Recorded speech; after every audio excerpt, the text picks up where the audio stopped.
Dollar. Dirt on money, no soul. Had to go and get it, ain't no time to kick it. Got a stack and flip for my foes. Dollar. Please tell me you can hear me. Don't turn your back and don't neglect me. Just let me know if you need me. Dollar. Let me watch out for my partners. Keep my money long, get my team strong. Let me run away from my problems. Yup, what's good, original crew, man? We're back. Today, we have urban legends that turned out to be true. Like the Loch Ness Monster. You know about that one?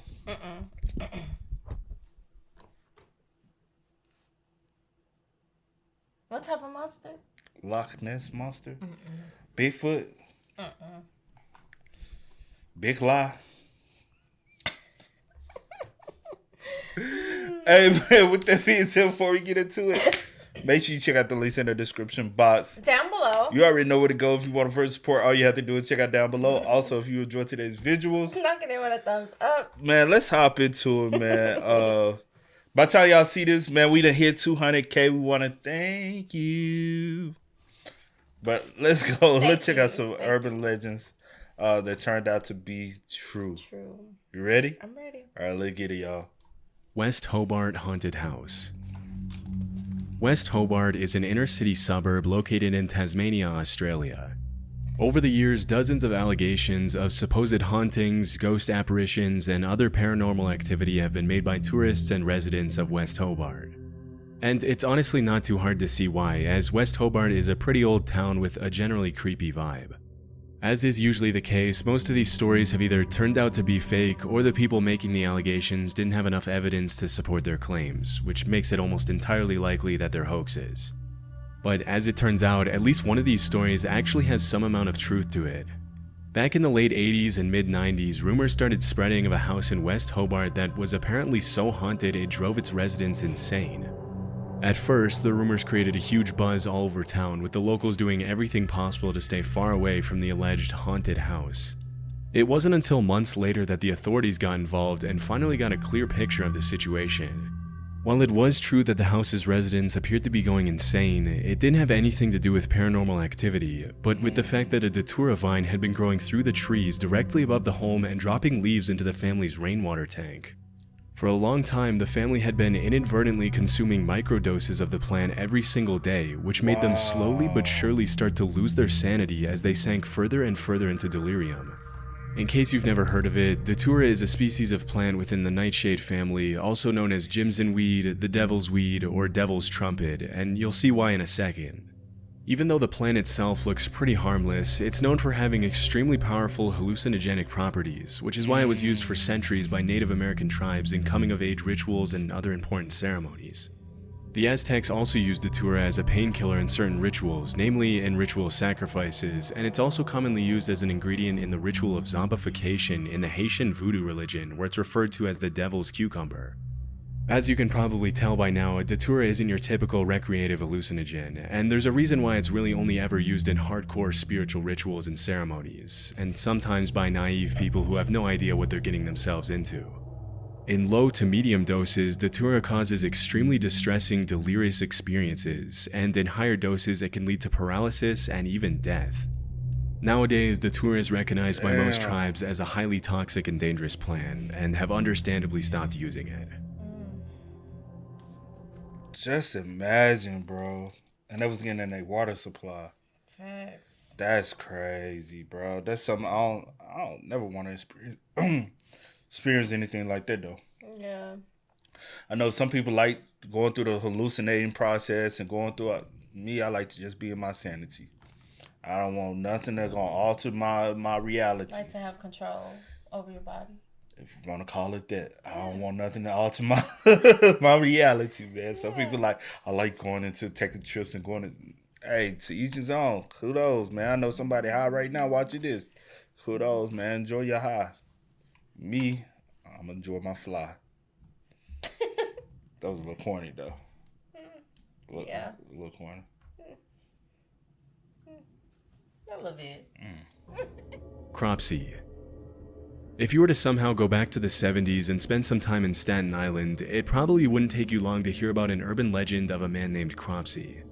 As the story went, Cropsey was a serial kidnapper and killer who lost his son and resorted to stealing other people's children to deal with his grief. Whoa. According to the legend, Cropsey also had a hook for a hand, scars, burns, and open wounds covering his I've heard of this. I heard of this one. entire face and body, and a generally horrifying appearance. Considering the mass areas of uninhabited woodlands, it's not all that unexpected that a tale like the legend of Cropsey would make it into the mainstream culture at some point. Unfortunately, this wasn't just a tall tale made up by Staten Island parents to keep their kids from venturing too far into the woods and getting lost. Some truth. Although the legend has some obviously made up elements, such as the hooked hand and the horrifying scars and burns, at some point in the early 70s, children in Staten Island really did start disappearing. That's when the line between legend and reality started to blur, and the story of the real Cropsey immediately replaced the urban legend. This is the real story. Andre Rand was a man from Manhattan who was born in 1944 and moved to Staten Island in the late 60s. After working for 2 years at the infamously brutal Willowbrook State School for Children with Disabilities, Rand was arrested in 1969 and served over a year in prison for the attempted attack of a 9-year-old girl. As soon as he was released 16 months later, reports started cropping up of more little girls disappearing all over Staten Island, including 5-year-old Alice Pereira, who was playing in her building's lobby when she suddenly disappeared without a trace. Over the next decade, Rand was the prime suspect in the disappearances and deaths of several other young girls in the area. But it wasn't until 1983 when he picked up 11 kids from a local YMCA and brought them fast food before taking them to the airport that he was finally arrested and sentenced to 10 months in prison again. 10 months? Throughout the 70s and 80s, dozens of young kids disappeared in Staten Island, and although Rand was often the last person to be seen with them, there was ultimately never enough evidence to put him away for a long time. For many years, he would often be seen hanging around young kids, going on walks with them, and even taking them to lunch and dinner with him in local restaurants. After years of letting him walk the streets as a free man, police would finally have a breakthrough in the case in 1987 when they found undeniable evidence that Rand had been behind the disappearance and murder of Jennifer Schweiger, a 12-year-old girl with Down syndrome. Wow. In 1988, he was sentenced to 25 years to life, and while he was behind bars, more and more evidence was found that tied him to several other disappearances in Staten Island in the 70s and 80s. Unfortunately, he was only charged with one additional major crime in 2004, which was the kidnapping of Holly Ann Hughes, thanks to which he will spend the next 13 years behind bars until 2037. If he lives that long, he'll be 93 by the time he gets out. So he's only getting charged with kidnapping, but we're not even finding the bodies to be able to charge him with murder, huh? He get the first one, the little girl. Mm-hmm. The first little girl With the Down syndrome, right? Yeah, the first one. He getting charged for her murder. 25 years. 25 to life. Still, and then the other one, just no, I guess. Was it 25 to life or he just said 25? 25 to life. Okay. And then the other one, 13 for kidnapping. I guess they couldn't find any hard evidence or as far as death. They just in her disappearance. Yeah. But he's behind all on. yes, of course. But when you don't There's have the no evidence, you can't. And y'all could have been put a stop to it. He should at least y'all gave him the first offense a year for kidnapping. And then gave him 10 months because y'all caught him with 11. I'm like, I gotta go fact check this. 11? And y'all give him 10 months? Yes. That's a lot. And they put him on a plane. Make it make sense. He should at least got 10 years for each kid. Because he was already... And that's the reason why the laws that we have now are because of the failure of the laws that they had then. Yeah. You got to think about it. You got people who are multiple offenders, especially when the same crime. Now they're being harsher punishment because of things that happened in the past. Okay. Like when people be complaining about, oh, they got laws now, it's because of patterns that they didn't, you know what I'm saying? Mm-hmm. They didn't stop in the past that kept crimes going. Now a multiple offender, your crime is going to be charged harder. Then on top of that, kidnapping. Mm-hmm. Now kidnapping is a way more serious offense, especially when it involves kids. You know what I'm saying? Yeah. A lot of stuff, like in his situation, it should have been, you could have saved a lot of kids' lives. But because y'all drive. Another thing, well, stuff like this still goes on to this day, so I can't even say what I'm finna say. Yeah. I'm finna say with the elevation of technology, stuff like this don't happen as often, but it still does. Yeah. It still does too much. The Maine Hermit. The Kennebec Valley is one of the most beautiful regions in Maine, with over 5,000 square miles of forests, rolling hills, and natural paradise surrounding the Kennebec River. Many cabin owners of the North Pond area in the Kennebec Valley have described the area as the most peaceful place on Earth. But it hasn't always been that way. All throughout the 80s, 90s, and early 2000s, there were reports of over 1,000 break-ins in the North Pond cabins. For decades, nobody knew who was responsible for the thefts, especially since they were always carried out when there was no one home. As the cabin owners soon noticed, the break-ins seemed to follow a pattern, always peaking in the days before Memorial Day and after Labor Day. As for the stolen items themselves, they ranged from food, to cooking utensils, to books, to propane tanks, to toiletries of all kinds. In the absence of a concrete suspect, the locals eventually named the thief the North Pond Hermit, even though by this point there was nothing to suggest the break-ins were being carried out by a single person. Although it wasn't uncommon for groups of homeowners to venture out into the woods to try to find the North Pond Hermit, they never found a trace, which only added to the legend's mystery. One afternoon in 2002, 100 people attended a North Pond homeowners meeting, and when someone asked how many of them had suffered break-ins, almost all of them raised their hands. As you can probably guess, the North Pond Hermit quickly turned into somewhat of a boogeyman, with the legend frequently being shared over campfires in the area. For years, nobody thought that the person or people behind the break-ins would ever be found. But in April 2013, a man named Christopher Thomas Knight was arrested in the middle of the woods in the North Pond area by an officer who had made it. We know about him, don't we? Don't we? I know. Christopher Thomas Knight was arrested in the middle of the woods in the North Pond area by an officer who had made it his sole mission to bring the thief to justice. As soon as he was brought to the police station, the cops asked him why he wasn't answering any of their questions. At first, it seemed as though he was having trouble speaking, but eventually he responded that he was ashamed of himself. As it was later revealed, Christopher had been living out in the middle of the woods by himself in an unheated nylon tent, surviving only on the things he stole from nearby North Pond cabins. Shockingly, he had survived winter temperatures of 20 degrees below zero for years and hadn't been to a doctor or taken any medicine for 3 decades. What's most incredible about the hermit's story is that for the entire time he lived in the woods, he didn't have a single conversation with another human being, except for one time when he ran into a hiker and only said hi. Understandably, Chris had lost interest in keeping track of time, so when he was asked how long he had been in the woods by himself, he replied, since the Chernobyl nuclear meltdown, which took place in 1986. As investigators later found out, he was 20 years old when he decided to become a hermit, just a couple of years after high school, although he never gave the authorities a real reason why he decided to disappear. In all his years of isolation, he went to extreme lengths to preserve his privacy.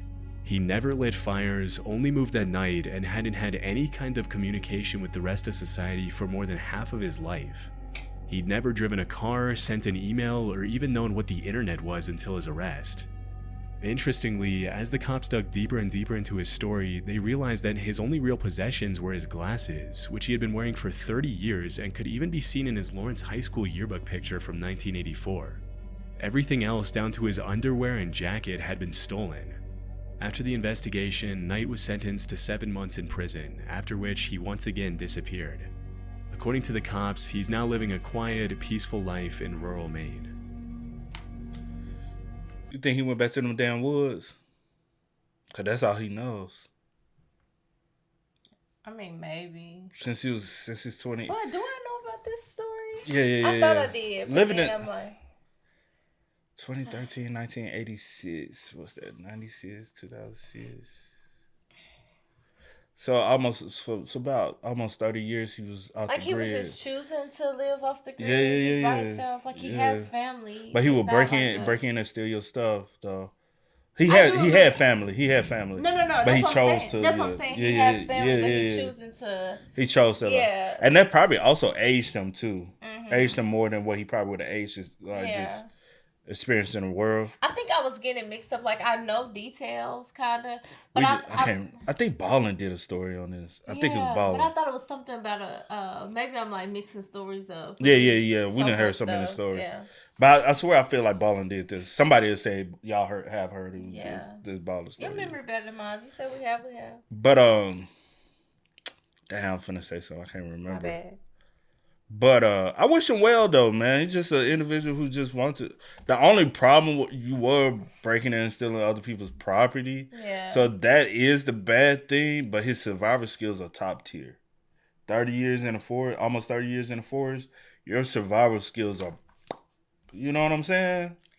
I mean, yeah. From 86 to 2013. See, can you survive like that? I guess I could too if I was breaking into people's house, stealing their stuff. But you probably ain't even stealing that much though. I'm stealing stuff that I feel like I need to survive. You probably stealing food. He said tanks, clothing, like propane tanks, like. But food. he never lit a fire though. So how you know what I'm saying? What you taking it for? I need it. Got cooked. Well, anyway, if I had to, if that's something I chose to do, then I'm pretty sure like I'll adapt. I'll figure it out. That's with anything. But do you think he went back to the woods? Because he doesn't know how to drive a car. Never had a job before. Don't really know how to live amongst society. Never had to pay bills.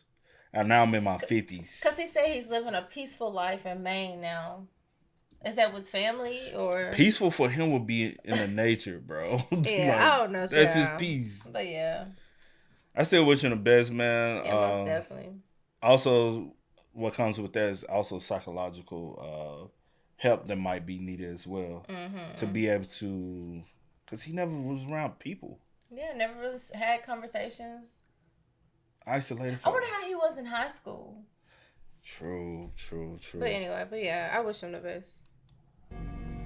Purple Aki. Throughout the late 1980s and 90s, rumors of a massive bodybuilder called Purple Aki began to surface in the northwest of England.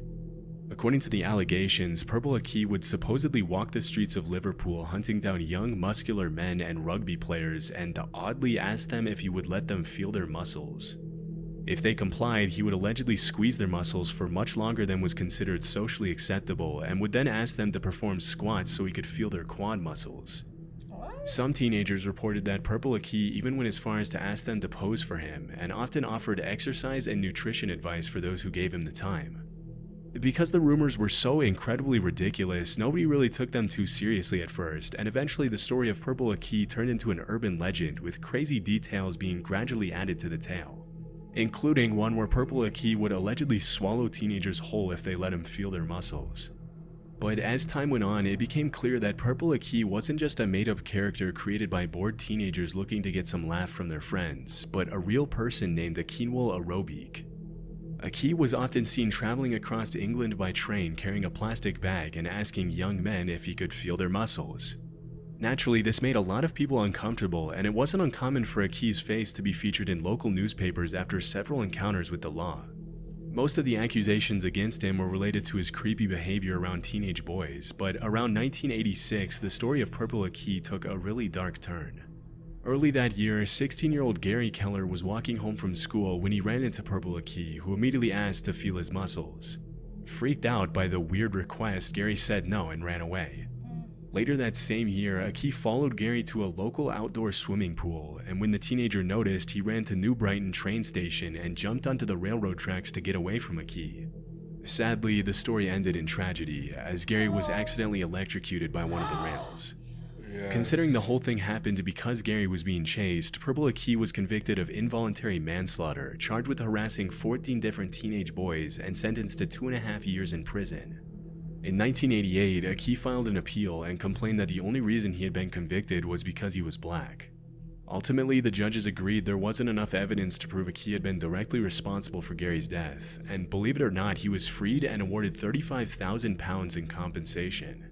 Between 1988 and 2006, Aki went in and out of jail for failing to resist his compulsion to touch, feel, and measure other people's muscles, and in 2003 he was arrested for an additional 15 charges of harassment and witness intimidation, for which he was sentenced to 6 years in prison. Just like any other predator, he was also forbidden from waiting outside schools in the area. A few months later, he was jailed for 15 months for getting up to his same antics. Upon his release, he was once again arrested a few weeks later in 2010 and then again in 2015. After his latest release, he reportedly moved to Leeds, where rumors started cropping up that he had passed away during the pandemic. However, those rumors were put to rest when videos started surfacing in 2023 of a key walking the streets of Leeds asking random dudes to, you guessed it, feel their muscles. As of today, Purple Aki is alive and well, and will probably continue in his same behavior with or without permission for many years to come. That's sick. That's sick and weird, and that what makes it disturbing. Confused. You say you confused? I said I'm just confused as to why. Yeah, like what is your reason? Like what's your purpose? Yeah. Other than being like not all there, I don't know what the like. Because it's super strange. Very much so. And rest in peace to the young man.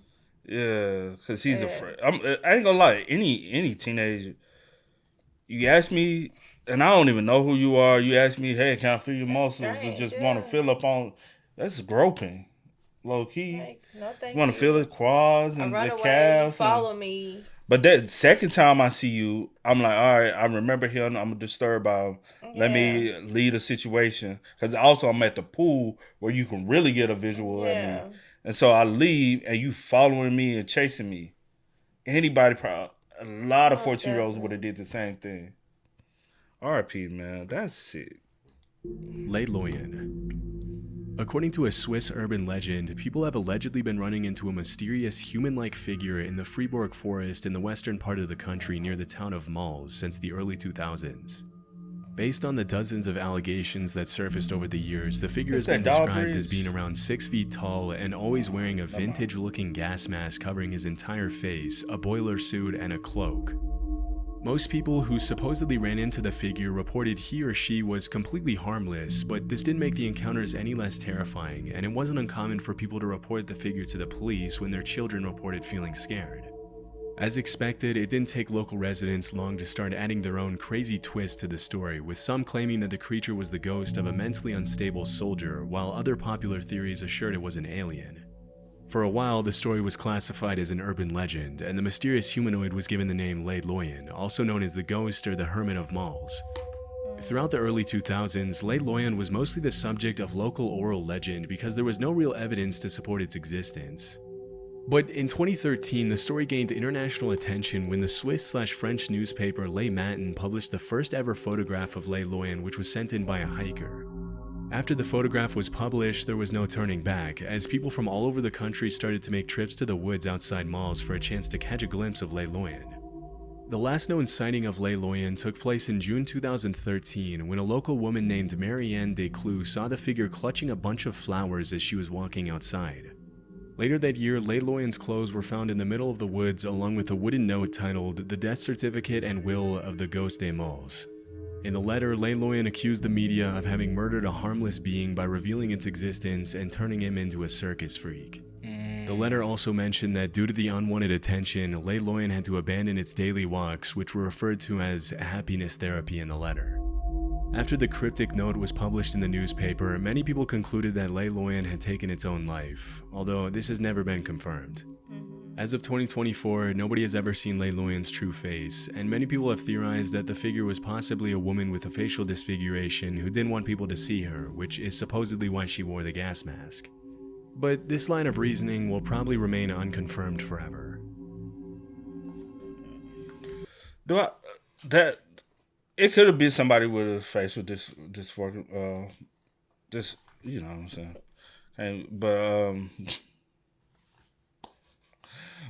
Or it could be somebody who just has social anxiety and they're trying to walk without, you know what I'm saying? Because obviously they cover it from head to toe. They mind their own business. They don't bother anyone. But now, since y'all taking photos of me, y'all made this whole report. Obviously, they stay in town where they can be able to get the paper. So they see it as well. So whoever it is like, bro, I can't even. If I do go out here and walk and try to do this, people going to be coming up to me, especially in 2013, want to record me, want to, hey, talk to me. I just want to be left alone. And yeah, most kids going to be scared of an individual walking around with a jacket and a mask on. Like, especially that type of mask. They're going to be like, oh, mom, like, what's going on? You know? Yeah. They little kids. They But whoever the individual, whoever the individual was behind the mask, obviously wasn't bothering anyone. Yeah.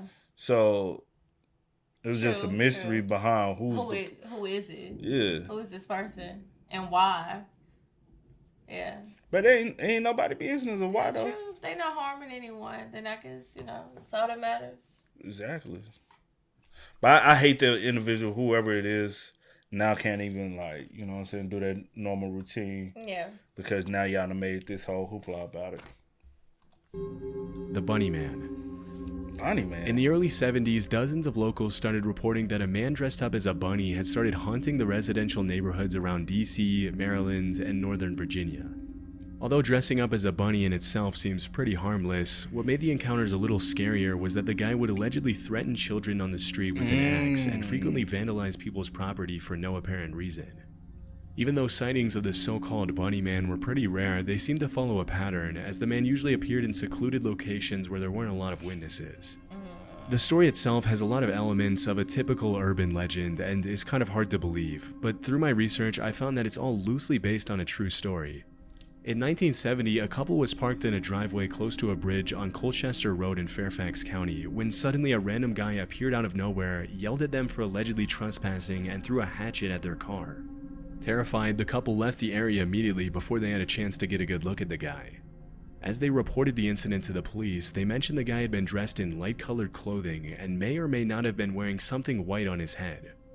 Although the couple never mentioned anything about a bunny in their statement, as soon as the story hit the news, people started claiming that the hatchet thrower had been wearing bunny ears. Pretty soon, rumors of a man in a bunny suit threatening kids in the woods with a hatchet started surfacing all over the DMV area, and as the years went by, the stories got wilder and harder to believe. Over time, the legend of the Bunny Man has become pretty mainstream, with the bridge on Colchester Road even being renamed as Bunny Man Bridge. As of the uploading of this video, the legend has now been standardized and goes something like this. In 1904, there was allegedly an asylum close to the bridge on Colchester Road. As soon as it was built, a bunch of Fairfax County residents started complaining about the idea of having an asylum full of mental patients so close to their homes, so the authorities supposedly put all the patients in a bus and transferred them to a nearby prison. But on the way to the prison, the bus crashed and all the patients escaped. As the story goes, a few hours later the cops had successfully located and brought back all the patients except for one guy by the name of Douglas Griffin. This is where the legend gets a little weird. Allegedly, the fugitive patient hid in the woods from the authorities for weeks. As the days went by and the cops did everything to find him, rabbit corpses started to appear in the middle of the woods, which led everyone to believe Douglas was eating bunnies to stay alive. Then, one Halloween night, a group of kids were hanging out near the bridge on Colchester Road when they suddenly saw a blue orb flashing in midair. A second later, they were all strung up like bunnies hanging from the bridge. As the legend goes, if you go to Bunny Man Bridge on Halloween night at midnight, the same thing will happen to you. Obviously, none of this is true, but it just goes to show how much of an impact the story of the Bunny Man has had on mainstream Virginia, DC, and Maryland culture. Nowadays, there's even Bunny Man t-shirts, a Bunny Man horror movie franchise, Bunny Man beer, and everything in between. Needless to say, the area surrounding the railroad overpass near Fairfax Station is now a major attraction for both tourists and locals alike, and will probably remain that way for many years. Yeah, most definitely will. That's crazy. Just to entertain a story like that, because you do have people that are like super into that. That last story look crazy. Yeah. I don't even think it's debunked to be 100%. I think you got, like, still a mystery. True. So that one, I don't know. Yeah. I don't know about that. But y'all spam us up, man. Let us know y'all thoughts about it in the comments. Let us know which one y'all feel might be the weirdest one. Let us know in the comments, man. But it's in this time. Y'all know how it go, man. I do go by the name DJ New Kid. This is. We are. We are. Time to kick it, got a stack of flip for my foes. Dollar, dollar, dollar, dollar. Please tell me you can hear me. Don't turn your back and don't neglect me. Just let me know if you need me. Dollar, dollar, dollar, dollar.